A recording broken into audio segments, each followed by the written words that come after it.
Okay, I'm stitching in the rings here, still working on this one, and I just want to talk about that a little bit. You might hear a few raindrops on my studio roof because it's raining today and on and off. I'm using the split back stitch here just to go over the rings that I had drawn.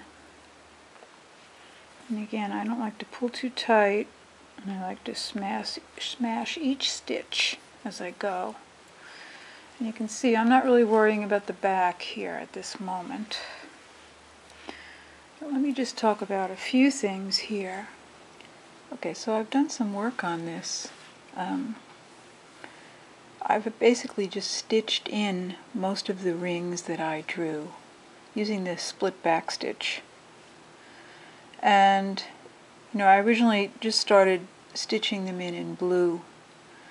But a lot of times I find that color can be a good part of the story. And what I was thinking here was that this heart was kind of a source of warmth. And it was kind of spreading that warmth. So what I chose to do was to just take the sides of some of the rings that were closest to the heart and use warmer colors. So I've done that in varying ways. And the rings on the space were kind of white, so I just used a faint pink.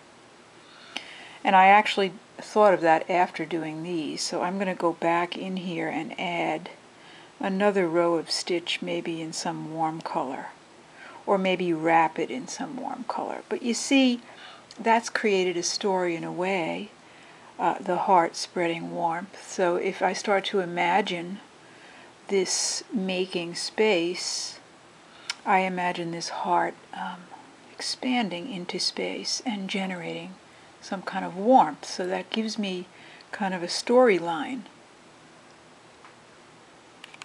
I also want to talk about blending colors. What I did here was I actually, let me show you here. I ended this split back stitch here with the yellow, but then I changed into just a running stitch here so that I could come back, use the split back stitch here, which is kind of a filler, and then basically do a running stitch into here. So where the two colors meet, there's kind of a transition point by changing the stitch, and that makes it from a distance kind of blend in. And depending on what colors you're using, if you use two very close colors, you get a nice smooth transition, or else you get this kind of dotted line. And there's nothing to keep you from using a different color in here as well. So that's just one way I kind of manage the transition from one color to another. You can see I've prepared here. I'm actually going to use a yellow here just for a variation. Now also a method of transferring the color, you can see the warmth here has transferred to this ring here. I thought it might be an additional idea for the story that this warmth that the heart center was spreading could start to become maybe a seed or the center of another space. So I might even put a tiny heart in here to indicate that this has become the seed for new warmth. So this is about making space, but it's also about I think some sort of personal thing. And also, I'm really liking the shapes that these overlaps have made.